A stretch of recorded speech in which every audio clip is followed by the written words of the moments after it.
We've just discussed about play. And our topic specifically for today is reimagining the spaces in which we play. And in an earlier chat that we all had once, my own challenges were challenged. For me, when I think of places or child-friendly places, I thought of there has to be a swing and there has to be slides, and I was brutally challenged on this notion by Ratan on what a play space could be.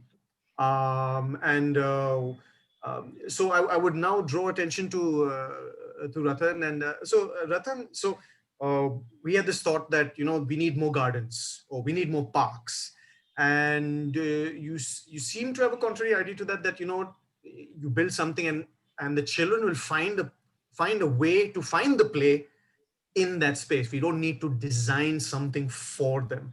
Would you like to expand on those thoughts?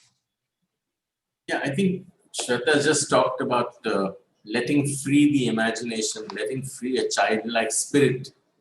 And kids will make things out of nothing. I mean, you've seen kids playing on the beach and imagining their castles there. You've seen them playing in a garbage dump and making things work out of that.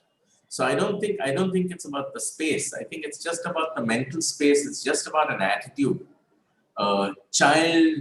Childlike is basically an attitude and an approach to certain things.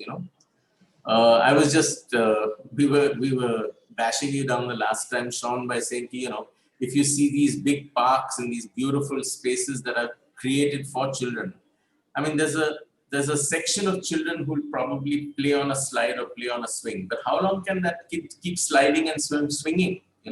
And so they have 10 things in that park, and the kid does a routine of those 10 things, and after that, what? And the mandate is that the servant stays in the park, or the parents and the kids stay in the park for 2 hours or 1 hour. What does the kid do beyond that? He starts running around, she starts looking into things, picks up stones, makes stories, starts doing their own creative, imaginative things. Yeah.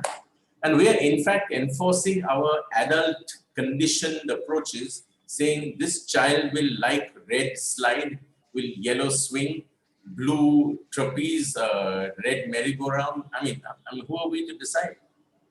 The kids will do it. I mean, they can see everything in color. Even if you show them a black and white photograph, they'll probably be imagining the color in it. So I wouldn't impose our ideas on a kid's space or a child-friendly space. And there's always a tendency to over-design it and over-stimulate it by virtue of, I think the kid will like this and I think the kid will like that. I think that's the mistake we make. That we're in fact conditioning and boxing in a free spirit. Yeah, so that's my take on this. Yeah. Mm-hmm. Thank you, Ratan. It brings me to Arzan, and which is kind of related to what Ratan said, that you can make some play out of anything. You don't need the fancy playgrounds or things like that. And in fact, your first solo work was called Scraptures, and I'm sorry if I'm being reductive, but you used scrap and created art. Yep, correct. And that's the kind of play that children do. So now, would you have could you somewhat correlate that to children playing? And do we need the playgrounds, or where can we find play in just like, let's go to Marine Drive, where there's nothing there, I think right now, just a promenade. What do you have any thoughts with regards to? Yeah, true. I'll divide your question in two parts. Firstly, yes, I play with metal. Till today, I play with metal. So it's like I go to the studio and I'm playing. So having said that, there's so many times when people say you don't look as if you're working, literally. When people see you throughout the day, and it's because you are doing what you love. You're actually playing all day. I mean, not every, but mostly, I mean, you're not wearing a tie and a suit and entering a corporate space where there's so much bloody tension and coming out and, to me, it's all mixes up into one big play routine. And that's why I go to the studio on Sunday also. I just love staying there. I might not create, but the space is created for me to play. And that goes forward, that sort of gets transferred to the children who come there, to the students who come there. And having said that, going by what Ratan said, when we were kids, we used to go, I remember we used to go to Khandala with my mom and dad and maybe 10 other kids. We were only left open out in the open area. That's it. One tree, one roof, one something here, one something that. the amount of games that we invented there. Okay, the amount of things that I just off the hat, I remember Hitty Kitty, because there was a tree, okay, and one line, someone would run, jump from there and jump on top of you. Then there was Chor Police, because we could go around.